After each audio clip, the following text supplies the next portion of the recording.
আমি আমার ক্ষুদ্র জীবনে অভিজ্ঞতা থেকে দেখেছি ছেড়ে দেওয়ার মধ্যে সুখ আছে আর কি। মনে করেন কেউ আপনাকে গালি দিয়েছে, তো আপনি অনেস্ট, আপনি সৎ এবং আপনি কোনো অন্যায় করেন, আপনি মাজলুম, তারপরেও আল্লাহর সন্তুষ্টির জন্য ছেড়ে দিলে, আচ্ছা ছাক, কিছু দিচ্ছে বান, ওকে কিছু বললাম না, ছেড়ে দিন। এই ছেড়ে দেওয়ার মধ্যে যে এত সুখ, এটা আপনি বুঝতে পারবেন না। এই সুখটা উপলব্ধি করেছেন স্বয়ং রাসূল সাল্লাল্লাহু আলাইহি ওয়াসাল্লাম। মক্কা বিজয়ের দিন ওই যে বহু মানুষ এসে কি বলেছিল, ভয়ে কাঁপছে যে রাসূল সাল্লাল্লাহু আলাইহি ওয়াসাল্লাম তাদেরকে আবার মৃত্যুদণ্ড দেন কিনা, আছে না?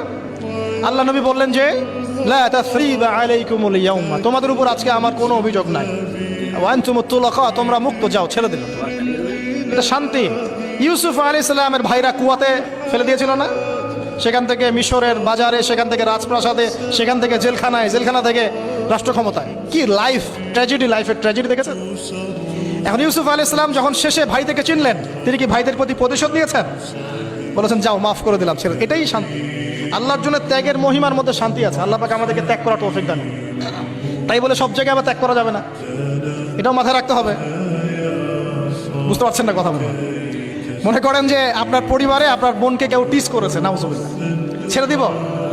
যা বাবা, তুই টিস করেছিস, যা, দিলাম, ছেড়ে। এরকম মনে করেন যে কারো সমাজের মধ্যে কাউকে ধর্ষণ করা হচ্ছে, নাউজুবিল্লাহ, আর আমরা বলবো যে যাক, মানবতা দেখালাম, ছেড়ে দিলাম, ইসলাম তো মানবতা ধর্ম, যাও, ছেড়ে দিলাম, বললে হবে? সব জায়গায় ইসলাম মানবতা শেখায় নাই, কারণ কোনো জায়গায় মানবতা না শেখানোটাই ফরজ। একজন চোরের উপর আপনি কি মানবতা দেখাবেন? একজন ধর্ষকের উপর আপনি কি মানবতা দেখাবেন যে আরো ধর্ষণ কর বাবা, যা, উৎসাহ দিবেন? একজন খুনি, আপনি কি তাকে মানবতা দেখাবেন না ফাঁসি দিবেন?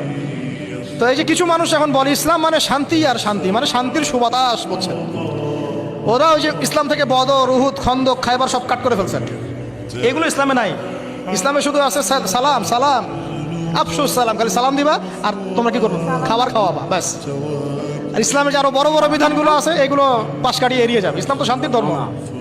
আরে বাবা, শান্তি মানে কি?